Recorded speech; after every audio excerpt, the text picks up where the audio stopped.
Donc bonjour Olivier Giraud, vous êtes directeur de l'UNSS. Il y a plus d'1 million de licenciés et au championnat de France de Dijon, il y a plus de 1000 participants. Comment trouvez-vous cette ambiance ?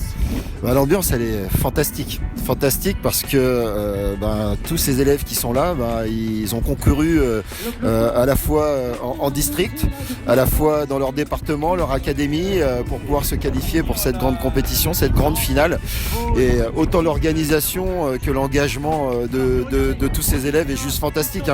Et on le voit sur les images, c'est quand même s'il fait très très froid, c'est une compétition de très très haut niveau, donc c'est ce que montre le mieux l'UNSS. C'est une des plus belles compétitions de l'UNSS, donc très heureux d'être là. Il y a 2 équipes de l'AEFE présentes à ce cross. Et donc, que ressentez-vous face à cette expansion à l'étranger du sport scolaire ? C'est hyper important parce que les jeunes enfants français scolarisés, ils sont dans le monde entier. Et c'est important qu'ils soient parmi nous parce que ça prouve que y a cette présence des écoles françaises à l'étranger. Et nous, on est très très très heureux de vous avoir avec nous. Et on espère que là, il y a, je crois que tu es de Bruxelles. De l'autre côté, il y a Londres.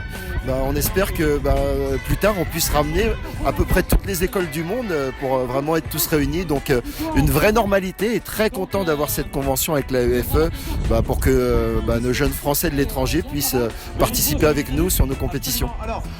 Merci. Vous êtes champion olympique de handball à Pékin et hier la France a gagné sa demi-finale. Et donc c'est quoi votre pronostic pour la finale France-Danemark demain ? Alors, je fais jamais de pronostic, je vais te dire comment ça fonctionne.